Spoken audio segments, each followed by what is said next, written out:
सुबह के 8 बजे निशा अंगड़ाई तोड़ती हुई अपने कमरे से बाहर आती है। ठंड के दिनों में ना कॉलेज बिल्कुल बंद हो जाने चाहिए। अरे भाई, टीचर्स को भी तो आराम चाहिए। जब स्टूडेंट थी तब स्कूल कॉलेज जाने के लिए उठना पड़ता था, अब टीचर हूं तो भी उठना पड़ता है। बेकार का सर दर्द है। कितने लोग हैं यहाँ जो नौकरी के लिए मारे मारे फिर रहे हैं, और एक तू है कि नौकरी होते हुए भी खुश नहीं है। जब मुंह खोलती है भिन भिनाती ही दिखती है। अरे ठीक है ना रोहन की माँ, अब सवेरे सवेरे आप शुरू मत हो जाइए। बस उठकर ही तो आई है निशा, नींद में बड़बड़ा रही है और कुछ नहीं। अब मुझे टॉप 100 न्यूज देखने दीजिए, चलिए। डैड इज राइट मम्मी, मैं नींद में बड़बड़ा रही हूँ क्योंकि मेरी नींद अभी पूरी नहीं हुई है और आज मेरा लेक्चर था भी नहीं। इतने शॉर्ट नोटिस में ये लोग कॉलेज बुला लेते हैं कि क्या करूं। यही अगर गवर्नमेंट कॉलेज की प्रोफेसर होती ना मैं, तो कोई टेंशन नहीं रहता। दिमाग की दही हो जाती है। घर में बैठे प्रोफेसर इन्हें सुहाते नहीं है। ये बोलते हुए निशा सेंटर टेबल पर रखी धर्मेश से चाय लेकर पहली चुस्की भरती है कि मनीषा उसके पास आकर उसके हाथ से कप ले लेती है। हो गया, चल अब खड़ी हो। बिस्तर से उठकर आई हो तो सोफे पर पसर गई।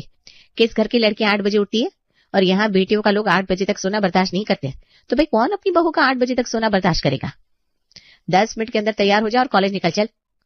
और मम्मी बहुत टाइम है ना अभी, बस स्कूटी का क्लच दबाया और ये मैं कॉलेज पहुंच गई। अच्छा। मनीषा अपनी बेटी के कमरे में जाती है और ड्रेसिंग टेबल के सामने पड़ी हुई स्कूटी की चाबी को उठाकर अपने बेटे रोहन को देती है। आज तो स्कूटी से स्कूल जा सकता है बेटा। सच में? I can't believe. Thank you mummy, love you. Nisha ना चाहते हुए भी अपने कमरे में जाती है और फौरन अपने चेहरे पर पानी मारकर कपड़े बदलकर कंघी करनी शुरू कर देती है। एक तो बस चलती है कॉलेज की, जो भी बस स्टॉपेज पर पहुंचने वाली होगी। आज नाश्ता भी नसीब नहीं होने देगी मम्मी मुझे। भागते दौड़ते निशा स्टॉपेज पर पहुंचती है। तुम आज फिर से? लगता है इस बार स्कूटी का क्लच काम नहीं किया होगा। नहीं, स्कूटी की तेल खत्म हो गई थी। कहीं उस तेल का नाम मम्मी की जुबान तो नहीं है? वही मुझे लगा पूरे 1 हफ्ते हो गए और आपके दर्शन नहीं हुए मैडम। अरे पता है ना तुम्हें, बस फिर। कसम से समझ में नहीं आता, तेरी मम्मी तेरे साथ इतना स्ट्रिक्ट बर्ताव क्यों करती है? मेरी मम्मी तो कहती है अपने मायके में अपनी लाइफ जी लो, पता नहीं ससुराल कैसा मिले। वही तो रोना है यार, ससुराल कैसा मिलेगा समझ में नहीं आता। कभी कभी मैं अपने मायके में रहती हूँ या ससुराल में, पराए घर जाऊंगी, वहां सब कैसा होगा, इसको लेकर मम्मी मेरे पर इतना प्रेशर बनाती है ना, कभी कभी घर जाने का मन ही नहीं करता। समझ सकती हूँ मैं यार। चल मेरा स्टॉपेज आ गया। कॉलेज जाते ही निशा अपने घर पर हुए वाक्य को भूल जाती है और अपने स्टूडेंट की एक्स्ट्रा क्लासेस लेनी शुरू कर देती है। फाइनेंशियल अकाउंटिंग की क्लास चल रही होती है, तभी स्टूडेंट हेड क्लास में आता है। मैम, प्रिंसिपल सर ने आपको एक्स्ट्रा क्लासेस लेने के लिए कहा है। आई गेस अपनी ब्राइड में आप ये भूल रहे हैं कि आज मेरा कोई लेक्चर था ही नहीं, ये एक्स्ट्रा क्लासेस ही अरेंज की गई है। सॉरी टू इंटरप्ट मैम, मेरे कहने का मतलब है इन 2 लेक्चर्स के बाद एक और लेक्चर लेना है आपको। एक्स्ट्रा क्लासेस के लिए एचओडी सर को मैं ही मिलती हूँ क्या? घर बानी है क्या मेरा? शादी हो गई है, परिवार संभालेगा करके बाकी सारी फीमेल टीचर्स भाग जाती हैं और फंस जाती है निशा। घड़ी के कांटे जैसे थम गए थे, तीसरा लेक्चर खत्म ही नहीं हो रहा था। निशा का पेट भूख से गुड़गुड़ा रहा था। हे भगवान, ये बेल क्यों नहीं बज रही है? जल्दी से 15 मिनट ओवर हो और मैं भागू। निशा बेल बजने का वेट कर रही थी, तभी बेल बजती है। फाइनली इतनी जोरों की भूख लगी है, घर जाती मैं खाने पर टूट पड़ूंगी। निशा यूनिवर्सिटी के कंपाउंड के बाहर खड़ी रिक्शा को आवाज लगा रही थी, पर एक भी रिक्शा रुकने का नाम ही नहीं ले रही थी। तभी उसके पीछे से एक बाइक आकर उसके बाजू में खड़ी हो जाती है। निशा मैम, आपको अगर प्रॉब्लम ना हो तो मैं आपको लिफ्ट दे सकता हूँ। गिफ्ट? आपको समझ में आ रहा है क्या कह रहे हैं आप? एचओडी सर के पास कंप्लेंट कर दी ना मैंने, तो आपकी नौकरी पर बनाएगी।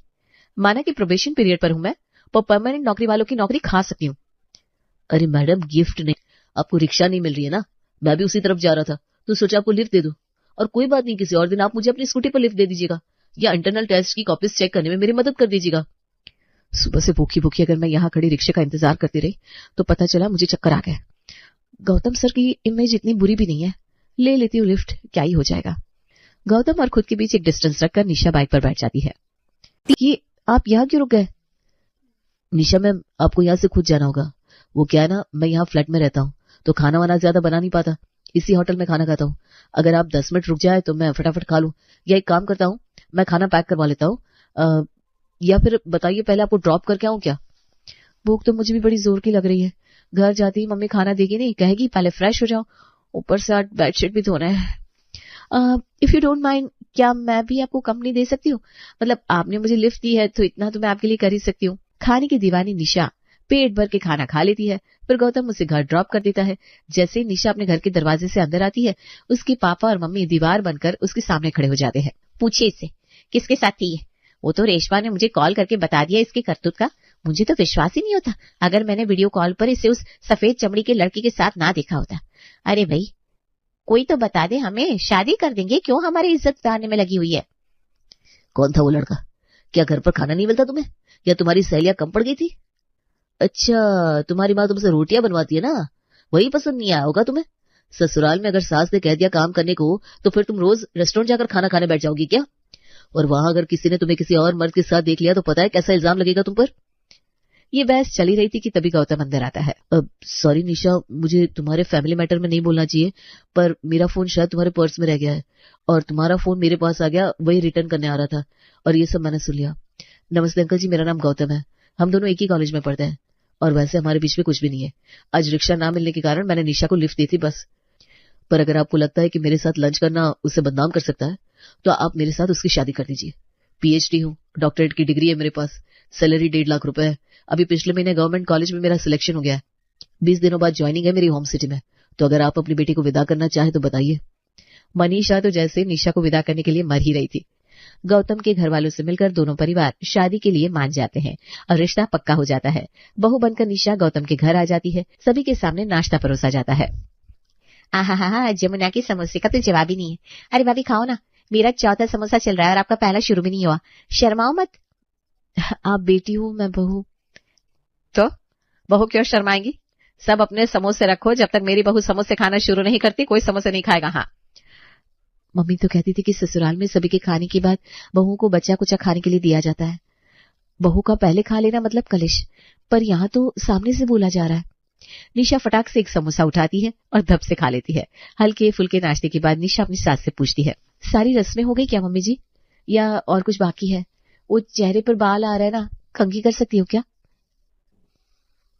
ये क्या हाथ लग गया भैया आपके? कंघी पूछकर कौन करता है भाभी? कॉलेज में तो तुम बड़ी बेधड़क थी, फिर यहाँ क्या हो गया ये? नहीं मतलब मैंने सोचा, तो फिर मैं लहंगा भी बदल सकती हूँ क्या मम्मी जी? अरे बेटा तुम इतनी डर कर क्यों बात कर रही हो मुझसे? मेरी कोई बात बुरी लग गई है क्या तुम्हें? नहीं मम्मी जी, वो क्या है ना कि मुझे आइडिया नहीं था। कुछ घरों में फेरे वाले लहंगे को पहनकर सोया नहीं जाता और कुछ घरों में बदला नहीं जाता, तो सोचा आपसे पूछ लूं, गलती नहीं होनी चाहिए ना। अरे तू तो दादी जैसी बात ही करती है। असली नियम तो बेटा फेरों की होती है जो कि हो गए। मैं ऐसे किसी नियम में नहीं मानती जिससे घर के लोगों को परेशानी हो। मेरे घर का बच्चा है तो इतने भारी लहंगे को पहनकर सोना ऐसे भी संभव नहीं है, तो आराम से जाकर कपड़े बदल ले और नहाकर सो जा। निशा को तो विश्वास नहीं हो रहा था, ये सब उसके साथ क्या हो रहा है। अपने कपड़े बदलकर निशा आराम से अपने नए कमरे में सो जाती है। अगली सुबह, अरे वाह, तुम तो उठकर तैयार भी हो गई और इतने सुंदर तरीके से साड़ी पहनी है तुमने। पहननी थी तो पूरी लाइफ इसी की तो ट्रेनिंग ली है। गौतम नहाने चला जाता है और निशा अपनी माँ को फोन लगाती है। तेरी सास ने तुझे कहा कि तू लहंगा बदलकर जो चाहे पहन सकती है। सभी के पहले तुझे समोसे खाने को भी कहा और तूने खा भी लिया। हे भगवान, तू समझ भी रही है ये तूने क्या किया? आपने तो कहा था मम्मी, जो भी करना अपनी सास से पूछकर करना, तो उन्होंने कहा खाने को, तो मैंने खा लिया। और ये बातें ऐसी भी तो नहीं है ना कि मम्मी जी ने मुझे अलग जाकर कही हो, सबने सुना भी और मेरी ननद ने तो मुझे सपोर्ट भी किया। मतलब ये सब माँ और बेटे की मिली भगत है। ये लोग तुझसे उल्टा काम करवा रहे हैं ताकि बाद में यही सुनाकर तुझे सभी के सामने ताने दे सके। और बेटा सास किसी की सगी नहीं होती और ससुराल कभी अपना नहीं होता। तूने खा लिए समोसे। अब तेरी सास फोन करके 1000 बातें हमें सुनाएगी। अभी तो तूने साड़ी पहनी है ना? तू क्या पहना था मम्मी? अरे मेरे कहने का मतलब है कि कोई तुझे कुछ भी कहे कायदे में रहना, समझी? अपनी मम्मी के द्वारा ट्रेन की हुई निशा तैयार होकर सबसे पहले अपने घर के बड़ों के पैर छूती है। इस घर के हाउस हेल्प भी मेरी इज्जत नहीं करती भाभी, और आप मेरे पैर छू रही हैं। हाँ बेटा, प्रिया तुझसे छोटी है। अच्छा तो आपकी छू लेती हूँ, आप तो बड़े हैं ना पापा जी। ये कहकर निशा अपने ससुर जी के पैरों को छूने जैसे ही झुकती है, वो पैर पीछे कर लेते हैं। नहीं बहू, हमारे यहाँ बेटियां पैर नहीं छूती। आपके कहने से नहीं होगा पापा जी, मैं तो सभी के पैर छू कर रहूंगी। सभी का आशीर्वाद लेने के बाद निशा रसोई में जाकर फटाफट खाने की तैयारी करने में लग जाती है। मम्मी ठीक कहती थी, मायके की रसोई में माँ मिल सकती है, पर ससुराल की रसोई में सास कभी नहीं मिल सकती। सही कहती थी मम्मी, ससुराल चीज ही बुरी है। खैर, वहां काम करने में दुख भी होता था और यहाँ दुख थोड़ा कम होगा। अनजान लोग हैं, इनसे अच्छा बिहेवियर क्या ही एक्सपेक्ट कर सकती हूँ। निशा आटे के डब्बे से आटा निकालकर उसमें पानी मिलाकर जैसे ही अपनी उंगलियां आटे में डालती है, नीतू उसका हाथ पकड़ लेती है। अरे ये क्या कर रही है तू? असली रंग देखिया ना सासू माँ का। यही तो कहा था मम्मी ने, आटा दाल चावल भी नाप तोल कर लेना पड़ता है ससुराल में। अब घर के सदस्यों के हिसाब से ही आटा लिया है मैंने मम्मी जी, और मसाले वगैरह नहीं छुआ है, तेल भी नहीं लिया है, वो आप निकाल कर दोगी तभी लूंगी। अरे छी छी छी, ये तू क्या नाप शनाप बोल रही है? हाथ निकाल आटे से। मेहंदी के हाथ से खाना बनाते हैं? सॉरी मम्मी जी, मेरे पापा को भी मेहंदी की स्मेल पसंद नहीं थी। यहाँ किसी प्रॉब्लम है मेहंदी से? रात को ठीक से सोई नहीं थी क्या बेटा? यहाँ किसी को मेहंदी से प्रॉब्लम नहीं है, और जिससे प्रॉब्लम होगी वो अपनी नाक बंद करके बैठ जाएगा। मैं तो इसलिए कह रही हूँ कि तू इस घर की बहू है, कोई काम वाली बाई नहीं है। खाना बनाने वाली को पहले ही रख लिया मैंने। हाँ, तुझे शौकिया खाना बनाना हो तो बिल्कुल बना। यहाँ झाड़ू पोछा बर्तन के लिए तो पहले से ही काम वाली है मम्मी जी, खाना बनाने वाली भी आपने रख दी तो दिन भर खाली बैठी मैं क्या करूंगी? अच्छा, तो तूने जॉब का क्या सोचा है? यहाँ की प्राइवेट कॉलेज में अप्लाई करना है तुझे? तो बोल, तेरे पापा जी की बड़ी जान पहचान है यहाँ। प्राइवेट कॉलेज में? अच्छा, समझ गई। प्राइवेट जॉब की अच्छी एक्सपीरियंस नहीं है ना, तो तू गवर्नमेंट कॉलेज के लिए सोच। तैयारी कर, अब गौतम को ही देख ले, बन गया ना सरकारी टीचर। सास ने हाथ पकड़कर आटे से बाहर निकाल तो दिया था, तो सास को धक्का देकर तो निशा आटा गूंथ नहीं सकती थी। वो अपने कमरे में चली जाती है और शादी वाला लहंगा पहनकर तैयार होकर घूंघट डाले बिस्तर पर बैठ जाती है। क्या बात हो गई गौतम, बहू की तबीयत ठीक नहीं है क्या? डॉक्टर को बुला लूं? उससे क्या होगा पापा, वो दूसरों को बीमार कर दे। मेरी तो नींद तब तक खुली वो साड़ी पहनकर तैयार भी हो गई थी। वाह, भाभी साड़ी पहनती है। देखो माँ, पता नहीं आखिरी बार मैंने आपको साड़ी में कब देखा था। कहाँ है भाभी, मुझे उन्हें देखना है। ये लो, वही तो पूछ रहा था मैं तेरे भाई से कि कहाँ है बहू, कहीं दिखाई नहीं दे रही। फोन कर प्रिया, तो आस पड़ोस में गई होगी। ये किस भ्रम में रह रहे हैं आप? निशा का बस चले तो साड़ी की पटली भी मुझसे पूछकर बनाए। घर से बाहर तो पैर भी नहीं रखने वाली वो। मैं छत पर जाकर देखती हूँ। प्रिया, तू बालकनी में देख, गौतम तू कमरे में देख। मैं यही हॉल में बैठता हूँ, हो सकता है बहू बाहर से आ जाए। गौतम जैसे ही कमरे में पहुंचता है तो जोर से उसकी चीख निकल जाती है। क्या हो गया गौतम, तुम चीखे क्यों? ये लो मम्मी, यहाँ है भाभी, दुल्हनिया बनी बैठी है। लगता है रात को भैया ने घूंघट उठाया नहीं था।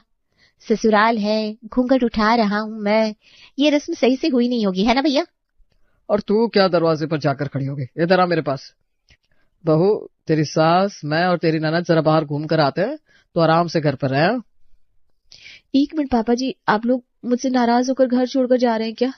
मैं ये गौतम जी के लिए तैयार नहीं हुई थी, मुझे लगा आज मुंह दिखाई की रस्म होगी। निशा की घबराहट को अब नीतू बर्दाश्त नहीं कर पाती और सभी के सामने उससे सवाल करती है। तू बता बहू मुझे, तुझे क्यों परफेक्ट बहू बनना है, जबकि इसका कोई डेफिनेशन होता ही नहीं। खुद पर प्रेशर बनाने पर क्यों तुली हुई है तू? गौतम ने कुछ कहा क्या तुझसे? मेरी कसम बता बेटा। ससुराल में बहू बहू होती है, और बहू और बेटी में बहुत फर्क होता है मम्मी जी। वो फर्क टूट ना जाए इसी कोशिश में हूं मैं नहीं चाहती मेरी किसी गलती के कारण मेरी फैमिली की इंसल्ट हो। और तुम्हारी फैमिली हम है, तुम अपसेट रहोगी तो हम भी तो दुखी रहेंगे ना बेटा। नीलेश, नीतू, प्रिया और गौतम निशा को इतना कंफर्टेबल फील करवाते हैं कि उसे बहुत जल्दी एहसास हो जाता है कि उसे ससुराल में बहू बनकर नहीं, बेटी बनाकर रखा जाएगा। कुछ दिनों बाद एक सुबह निशा खराटे ले रही थी कि उसके मोबाइल की रिंगटोन बजती है। हेलो मम्मी, बोलो, सो रही हूँ। सुबह की 9 बजे तक तू सो रही है? मजाक है क्या? दामाजी कहाँ है? उन्हें कॉलेज नहीं भेजना क्या? मनीषा की कही बात सुनकर ड्रेसिंग टेबल के सामने खड़ा गौतम मोबाइल के करीब जाकर कहता है, खैर मेरे पास भी है मम्मी जी, निशा को मेरे बदले चलकर कॉलेज नहीं जाना है। क्या? हाँ मम्मी, गौतम खुद तैयार होकर चले जाते हैं कॉलेज। तो खाना पीना, ससुराल वालों का नाश्ता? झाड़ू पोछा बर्तन के लिए काम वाली है, खाना बनाने के लिए भी दीदी है। मैंने तो गवर्नमेंट जॉब के प्रिपरेशन के लिए क्लासेस ज्वाइन कर लिए हैं। मैं और प्रिया 12 बजे वहां निकल जाते हैं और फिर 5 बजे लौटते हैं। अपनी ननद को दीदी क्यों नहीं बोला? आप ये बोले इसके पहले मैं बता देता हूँ मम्मी जी कि इंसान एक ही बार ससुराल के नाम के डर को एक्सपीरियंस कर सकता है, जो मेरी निशा ने अपने मायके में ऑलरेडी कर लिया है। तो यहाँ पर वो इस घर की बेटी है, और हमारे यहाँ बेटियों को सराखों पर रखते हैं। ये सुनते ही मनीषा फूट फूट कर रोने लगती है। मैं तेरी दुश्मन नहीं हूँ बेटा, मुझे बड़े नाजों से पाला गया था मेरे मायके में, और फिर मैं ब्याह करके इस घर में आई। चावल के दाने से लेकर नमक तक हर चीज का हिसाब देना पड़ता था मुझे तेरी दादी को। बहुत बुरे दिन देखे मैंने, इसलिए मैं नहीं चाहती थी कि तेरे साथ कभी ऐसा हो। जब मैंने तेरी पहली बार कुंडली बनवाई थी तो पंडित जी ने कहा था कि तेरे ससुराल वाले बहुत बुरे होंगे, इसलिए मैं तुझे पहले से ट्रेनिंग देना चाहती थी, पर भगवान की कृपा देख सब ठीक है वहां। ससुराल में जो दुख देखना था वो आपने पहले ट्रेनिंग में ही दिखा दिया मम्मी।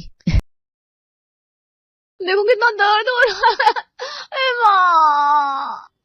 शिल्पा, क्या हुआ? इतनी छोटी सी चोट है क्या है? इतनी छोटी सी चोट पर रोने लगती है, बच्चा कैसे पैदा करेगी? कैसी बात कर रही हो तुम बेटी से? बेटा लाओ, पापा दवाई लगा देते हैं। पिता शिल्पा की चोट पर दवाई लगा रहे थे कि कहाँ है चोट? मुझे तो दिखाई नहीं दे रही। ये तो रही पापा, क्या हुआ ये देखिए ना यहाँ। आपकी बेटी को तो शारीरिक दर्द एक बूंद बर्दाश्त नहीं होता। अरे वाह, बिल्कुल ठीक है बेटा, बस इतनी सी खरोच है। पापा आप बिना माँ की तरह बात कर रहे हो, मुझे बहुत दर्द हो रहा है। चलो आप तैयार हो जाओ, कॉलेज के लिए देर हो रही है। हाँ। शाम को। अरे 7 बज गए, शिल्पा अभी तक आई नहीं। रोज तो 5 बजे तक आ जाती है। अरे तो फोन लगाओ ना उसे।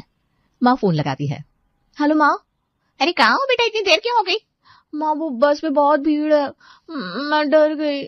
डर गई मतलब? अरे बैठ जाओ बस में। नहीं माँ, धक्का लग जाएगा, चोट लग जाएगी, मुझे डर लग रहा है। अरे भगवान, ये लड़की भी ना, तो फिर क्या करोगी? मैं अगले बस का इंतजार कर रही हूँ जिसमें कम भीड़ हो। दो मुझसे बात करो। लो पापा से बात करो। शिल्पा बेटा कहाँ हो तुम अभी? पापा मैं बस स्टैंड पर हूँ, पर बस में इतनी भीड़ है, मुझे लगता है कोई धक्का मार देगा। अरे बेटा थोड़ा तो एडजस्ट करना पड़ता है, तुम ऐसे कब तक? पापा आप भी ना मुझे समझ नहीं रहे हो। माँ और पिता एक दूसरे की तरफ देखते हैं। मैं क्या कहूँ, इसकी आदत। अरे रुको बेटा, मैं गाड़ी लेकर आता हूँ, मैं उसे लेने जा रहा हूँ। हर रोज तो नहीं जा सकते ना। पता नहीं इस लड़की का क्या होगा। शिल्पा, एक रिश्ता आया है बेटा, लड़का बहुत अच्छा है, नाम है राजेश, सरकारी बैंक में मैनेजर है। माँ मैं अभी शादी नहीं करना चाहती। क्यों बेटा, तुम्हारी उम्र हो गई है, 25 साल की तो हो गई हो। पापा वो मुझे डर लगता है। अब क्या डर लगता है तुम्हें? हर बात पर डर, चोट लगने का डर, भीड़ का डर, अब शादी का डर। शिल्पा बेटा एक बार लड़के से मिल तो लो, बात कर लो, फिर तुम्हें जो ठीक लगे। ठीक है पापा, मिल लूंगी। चलो कम से कम इतना तो माना। अच्छा सुनो, कल शाम को लड़के वाले आ रहे हैं तो तुम तैयार रहना। अगले दिन शाम को लड़के वाले आते हैं। शिल्पा और राजेश को बात करने के लिए अलग कमरे में भेजा जाता है। हेलो, मैं राजेश हूँ। जी मैं शिल्पा। अच्छा सुनो, तुम बेझिझक बात कर सकती हो, मैं समझ सकता हूँ तुम्हें थोड़ा अजीब लग रहा होगा। नहीं ऐसी कोई बात नहीं है। तो बताओ तुम्हें क्या पसंद है, कोई हॉबी शौक वगैरह? मुझे पेंटिंग करना अच्छा लगता है, गाने सुनना, किताबें पढ़ना। वाह बहुत अच्छा, मुझे भी किताबें पढ़ना बहुत पसंद है। अच्छा सुनो, तुम्हें शादी के बाद नौकरी करनी है क्या? नहीं मुझे घर पर ही रहना पसंद है, मैं बाहर ज्यादा नहीं जा पाती। ओह कोई बात नहीं, तुम्हारी मर्जी। राजेश जी मुझे ना आपको एक बात बतानी है। हाँ बोलो। वो मुझे ना शारीरिक दर्द से बहुत डर लगता है, जैसे चोट लग जाए, कोई चीज चुभ जाए, इंजेक्शन लगवाना पड़े या कोई कीड़ा काट ले, मुझे ना इन सब चीजों से बहुत फोबिया है। अरे वाह, तुम भी ना मजाक कर रही हो क्या? हर किसी को थोड़ा बहुत तो डर लगता है इन चीजों से। नहीं राजेश जी मैं सच कह रही हूँ, मुझे सच में ना बहुत ज्यादा डर लगता है। अरे छोड़ो भी, ये सब कुछ नहीं होता, तुम बस घबरा रही हो, शादी के बाद सब ठीक हो जाएगा, मैं हूं ना तुम्हारे साथ। आज शादी हो जाती है, शादी के 1 महीने बाद। राजेश जी मुझे बहुत तेज बुखार है, सिर में दर्द हो रहा है। अरे थर्मोमीटर लाना माँ। सास थर्मोमीटर देती है। 104? इतना तेज बुखार? चलो डॉक्टर के पास चलते हैं। नहीं मैं नहीं जाऊंगी, दवाई ले लूंगी बस। अरे बेटा इतना तेज बुखार है, डॉक्टर को दिखाना जरूरी है। चलो शिल्पा देर मत करो। डॉक्टर के क्लिनिक में। बुखार तो बहुत तेज है, ब्लड टेस्ट करवाना पड़ेगा और एक इंजेक्शन लगाना पड़ेगा बुखार कम करने के लिए। शिल्पा की आंखें फटी की फटी रह जाती है। नहीं मुझे इंजेक्शन नहीं लगवाना। अरे बेटा जरूरी है, बुखार बहुत तेज है। शिल्पा रोने लगती है। नहीं प्लीज, मुझे बहुत डर लगता है, मैं नहीं लगवाऊंगी। शिल्पा तुम पागल हो क्या, बस 1 सेकंड की बात है। नहीं मैं नहीं लगवाऊंगी, मुझे जाना है घर प्लीज। देखिए आपकी पत्नी को समझाइए, इंजेक्शन जरूरी है। शिल्पा खड़ी होकर भागने लगती है। नहीं मुझे जाना है, छोड़ो मुझे जाना है। राजेश उसे पकड़ता है।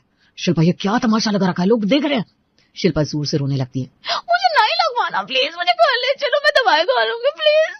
ये भगवान, ये क्या हो रहा है बेटा, समझो सिर्फ एक इंजेक्शन है। नहीं राजेश शर्मिंदा हो जाता है। डॉक्टर साहब सॉरी, आप टैबलेट दे दीजिए, इंजेक्शन फिर कभी। लेकिन इंजेक्शन जरूरी है, प्लीज डॉक्टर आप समझिए। डॉक्टर मुंह बनाते हुए टैबलेट लिख देते हैं। राजेश शिल्पा को घर ले आता है। सास समझ नहीं पा रही थी कि ये क्या देखा उन्होंने। कुछ दिन बाद रसोई में शिल्पा सब्जी काट रही थी, अचानक उसकी उंगली में चाकू लग जाता है। शिल्पा जोर से चीखती है। माँ जी बचाओ, खून निकल रहा है। सास दौड़ती हुई आती है। अरे क्या हुआ बेटा? माँ जी देखो कट गया, बहुत दर्द हो रहा है, मैं मर जाऊंगी। अरे बस जरा सी कट लगी है, पानी से धो लो बेटा। नहीं ये देखो कितना खून निकल रहा है, मुझे हॉस्पिटल ले चलो प्लीज, मैं मर जाऊंगी। अरे भगवान, इतनी छोटी सी कट पर। अरे रुको, बैंडेज लगा देती हूँ। शिल्पा जमीन पर बैठ जाती है। नहीं मुझे चक्कर आ रहा है, मैं गिर जाऊंगी, पानी तो मुझे। सास परेशान हो जाती है। ये क्या नाटक है। राजेश, राजेश जल्दी आओ। राजेश दौड़ते हुए आता है। क्या हुआ माँ? अरे देखो अपनी पत्नी को, जरा सी उंगली कट गई है, ऐसे रो रही है जैसा हाथ ही कट गया हो। राजेश जी देखो ना कितना खून, मुझे डॉक्टर के पास ले चलो, टाके लगवाने पड़ेंगे, मैं मरना नहीं चाहती। राजेश उंगली देखता है। शिल्पा ये तो बहुत छोटी सी कट है, बस बैंडेज लगा दो। नहीं, तुम लोग मुझे समझ ही नहीं रहे, मुझे बहुत दर्द हो रहा है, मुझे प्लीज हॉस्पिटल ले चलो, मुझे बहुत दर्द हो रहा है। हाँ दर, इतने साल से मैं रसोई में काम कर रही हूँ, कितनी बार कट लगी है, कभी इतना शोर नहीं मचाया। बाजी आप नहीं समझेंगी, मुझे इन्फेक्शन हो जाएगा तो प्लीज। ठीक है चलो, मैं तुम्हें डॉक्टर के पास ले चलता हूँ। अरे मैं क्या करूँ इसका, भगवान ही मालिक है। डॉक्टर ने बैंडेज लगा दिया। राजेश और सास दोनों परेशान हो चुके थे। अगले दिन राजेश फैसला करता है कि शिल्पा के माता पिता से इस बारे में अब बात करनी होगी। शिल्पा के मायके में। नमस्ते पापा जी, नमस्ते मम्मी जी। अरे हाँ बेटा, अरे सासू जी भी आइए समझन जी। शिल्पा ठीक तो है ना? बस वही बात करने आए। क्या हुआ, कोई समस्या है क्या? पापा जी मैं सीधे बात पर आता हूँ। शिल्पा को शारीरिक दर्द से इतना डर लगता है कि मैं समझ ही नहीं पा रहा हूँ क्या करूँ। हाँ बेटा, हमें पता है शिल्पा बचपन से ऐसी है। तो फिर शादी से पहले बताया क्यों नहीं? कल को बच्चा पैदा करेगी, कैसे करेगी ये लड़की? अरे शिल्पा ने बताया था कि उसने राजेश को सब कुछ बता दिया है। क्या? हाँ उसने बताया तो था, पर मुझे लगा वो मजाक कर रही है, मुझे नहीं पता था कि इतनी सीरियस है। बेटा हमने भी बहुत कोशिश की, डॉक्टर को भी दिखाया, पर शिल्पा सुधरी नहीं। अब क्या होगा, कल को बच्चा होगा, डिलीवरी का दर्द, इंजेक्शन, ऑपरेशन, कैसे झेलेगी सब? हम भी यही सोचते हैं। मैंने तो शादी से पहले ही कहा था कि ये लड़की बच्चा कैसे पैदा करेगी। राजेश सोच में पड़ जाता है। सच में इस बारे में तो मैंने सोचा ही नहीं था, अगर प्रेगनेंसी हुई तो। और रोज रोज का नाटक, जरा सी चोट लगी, जरा सा कट लग गया, पूरा घर सिर पर उठा लेती है। हम समझ सकते हैं, हमने भी यही देखा है, पर अब क्या किया जाए। सब मिलकर शिल्पा को एक अच्छे मनोचिकित्सक के पास ले जाते हैं। धीरे धीरे थेरेपी शुरू होती है। 6 महीने बाद एक दिन, राजेश जी मुझे कुछ कहना है। हाँ बोलो। वो मेरे पीरियड्स नहीं आए, 2 महीने हो गए। सच? मतलब तुम? शायद टेस्ट करवाना पड़ेगा। राजेश खुशी से उसे गले लगा लेता है। ओह माय गॉड, ये तो बहुत अच्छी खबर है। प्रेगनेंसी टेस्ट पॉजिटिव आता है, सब खुश हो जाते हैं। 3रे महीने में डॉक्टर के क्लिनिक में, देखिए श्रीमती शिल्पा, बच्ची की अच्छी ग्रोथ के लिए कुछ इंजेक्शन लगाने होंगे, आयरन और विटामिन की। अरे नहीं डॉक्टर, आप टैबलेट दे दीजिए, इंजेक्शन नहीं चाहिए। लेकिन इंजेक्शन ज्यादा इफेक्टिव होते हैं, टैबलेट से उतना फायदा नहीं होगा। नहीं शिल्पा इंजेक्शन नहीं लगवा सकती, आपको नहीं पता वो। राजेश जी। हाँ। शिल्पा गहरी सांस लेती है। मैं लगवा लूंगी। हाँ? क्या तुम सच कह रही हो? हाँ, बच्ची के लिए मुझे करना होगा। अरे नहीं शिल्पा, तुम्हें नहीं पता तुम्हें कितना डर लगता है, तुम फिर वही। राजेश जी मैं माँ बनने वाली हूँ, मुझे मजबूत बनना होगा ना। थेरेपी में डॉक्टर ने भी यही कहा था, अगर मैं अब नहीं बदली तो कब बदलूंगी। बहुत अच्छा, तो मैं नर्स को बुलाती हूँ। शिल्पा तुम पक्की हो ना, कोई जबरदस्ती नहीं है ना? हाँ पक्का। नर्स आती है, इंजेक्शन तैयार करती है। हाथ दीजिए। शिल्पा का हाथ कांपने लगता है, उसकी सांसें तेज हो जाती है। राजेश हाथ पकड़ता है। शिल्पा रहने दो, मैं डॉक्टर से कहता हूँ। शिल्पा आंखें बंद कर लेती है। नहीं, लगाइए। नर्स इंजेक्शन लगाती है। शिल्पा जोर से सांस लेती है, उसकी आंखों से आंसू निकल आते हैं, लेकिन वो कुछ नहीं बोलती, ना चीखती है ना चिल्लाती है। हो गया। शिल्पा आंखें खुलती है, धीरे से मुस्कुराती है। बस इतना ही था? राजेश हैरान रह जाता है। शिल्पा तुमने कोई नाटक नहीं किया, तुम रोई नहीं, चिल्लाई नहीं। शिल्पा आंसू पूछती है। राजेश जी मैं माँ बनने वाली हूँ, मुझे अपने बच्चे के लिए मजबूत बनना होगा। अगर मैं इतने से डर गई तो डिलीवरी का दर्द कैसे सहूंगी? राजेश की आंखों में भी आंसू आ जाते हैं। शिल्पा मुझे माफ कर दो, मैंने तुम्हें कभी सपोर्ट नहीं किया, तुम्हारी तकलीफ को समझा नहीं। अब सब ठीक हो जाएगा, हम साथ है ना। बहुत अच्छा, मुझे खुशी है कि आपने हिम्मत दिखाई। प्रेगनेंसी के 7वें महीने में शिल्पा सोफे पर बैठी होती है, उसके पैर बहुत सूजे हुए थे। राजेश जी पैरों में बहुत दर्द हो रहा है। क्या हुआ, दिखाओ। अरे बेटा पैर तो बहुत सूज गए, मैं गर्म पानी लाती हूँ। माँ जी आप परेशान मत होइए, ये सब तो होता है प्रेगनेंसी में। अरे बेटा तुम रो नहीं रही हो, पहले तो जरा सी चोट पर। माँ जी अब मैं माँ बनने वाली हूँ, ये सब दर्द तो माँ बनने के लिए सहना ही पड़ता है ना। राजेश पैर दबाने लगता है। शिल्पा मुझे तो यकीन नहीं हो रहा, तुम इतनी बदल गई हो। अगले दिन रसोई में शिल्पा खड़े खड़े थक जाती है, उसे कमर में दर्द होता है। कमर में दर्द हो रहा है। बेटा तुम जाकर आराम करो, मैं खाना बना देती हूँ। नहीं माँ जी मैं कर लूंगी, बस थोड़ा बैठ लेती हूँ। अरे तुम्हें इतना दर्द हो रहा है फिर भी तुम काम कर रही हो, पहले तो तुम। माँ जी पहले मैं डरती थी दर्द से, लेकिन अब मैं समझ गई हूँ दर्द तो जिंदगी का हिस्सा है। और सोची ना, जब मेरा बच्चा हाथ में आएगा तो ये सारे दर्द भूल जाऊंगी मैं। सास की आंखों में आंसू आ जाते हैं।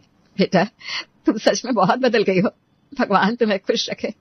रात को बिस्तर पर शिल्पा करवट भी नहीं ले पा रही थी। क्या हुआ, नींद नहीं आ रही? नहीं, लेटने में दिक्कत हो रही है, पेट बहुत बड़ा हो गया ना। तुम्हें बहुत तकलीफ हो रही है ना? हाँ, लेकिन ये तकलीफ प्यारी है, क्योंकि इसके बाद हमारा बच्चा आएगा। शिल्पा, तुम सच में बहुत ब्रेव हो गई हो। राजेश जी, माँ बनना आसान नहीं है, लेकिन ये दुनिया की सबसे खूबसूरत फीलिंग है। शाम को सास फोन करती है। हेलो समदन जी, कैसी हैं आप? हाँ जी, बिल्कुल ठीक हूँ। शिल्पा कैसी है, बच्चा ठीक है ना? हाँ जी, सब ठीक है।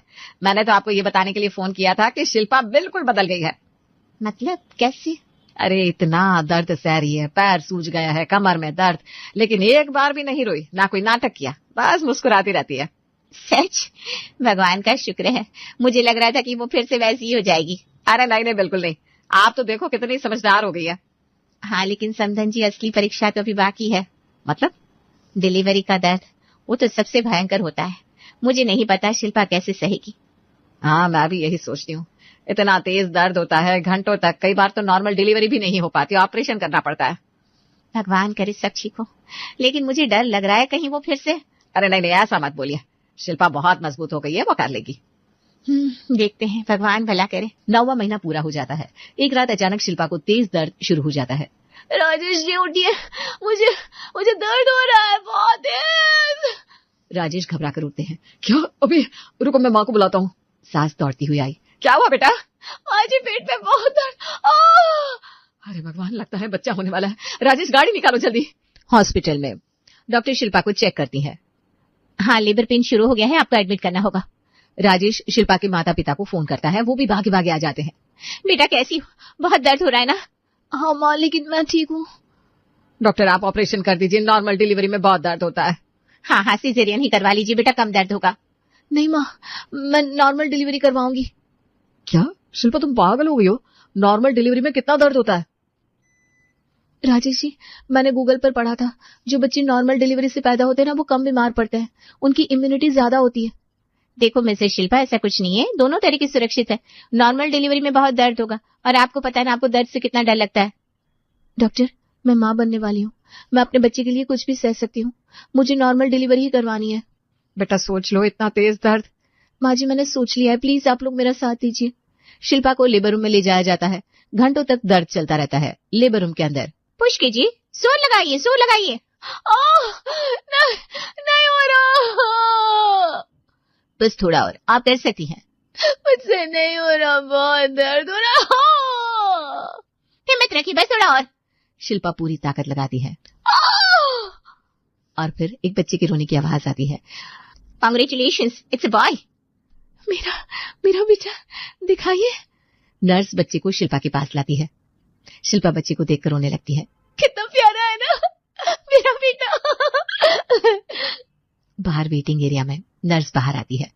कांग्रेचुलेशंस, बेबी बॉय हुआ है, माँ और बच्चे दोनों बिल्कुल ठीक है। राजेश खुशी से उछल पड़ता है। Thank you God. सास और शिल्पा की माँ दोनों खुशी से रोने लगती है। मेरी बेटी ने कर दिखाया, वो सच में बहुत बहादुर है। कुछ देर बाद शिल्पा को रूम में शिफ्ट किया जाता है। उसके हाथ में ड्रिप लगी होती है, कई इंजेक्शन के निशान होते हैं। राजेश रूम में घुसता है, शिल्पा को देखता है, उसके हाथ में सुई चुपी थी, ड्रिप लगी थी। राजेश की आंखों में आंसू आ जाते हैं। शिल्पा थकी हुई थी, फिर भी मुस्कुराती है। राजेश जी, देखो हमारा बेटा। राजेश बच्चे को देखता है, फिर शिल्पा के हाथ को देखता है। शिल्पा, तुम्हारे हाथ, इतने इंजेक्शन, तुम्हें कितना दर्द हुआ होगा? अरे अब कोई दर्द नहीं है, बस खुशी है। राजेश शिल्पा का माथा चूमता है। तुम दुनिया की सबसे बहादुर औरत हो, सबसे अच्छी माँ। शिल्पा के पिता रूम में आते हैं, बेटी को देखते हैं, उसके हाथ में सुई, ड्रिप, इंजेक्शन के निशान। शिल्पा के पिता की आंखों में आंसू आ जाते हैं। मेरी बेटी जो छोटी सी खरोच पर रोती थी, आज इतना बड़ा दर्द सही। पापा प्लीज रोइए मत, मैं बिल्कुल ठीक हूँ। सास और शिल्पा की माँ भी रूम में आती है। बेटा, तुमने हम सबको गलत साबित कर दिया, तुम सच में बहुत मजबूत हो। मुझे तुम पर नाज है बेटा,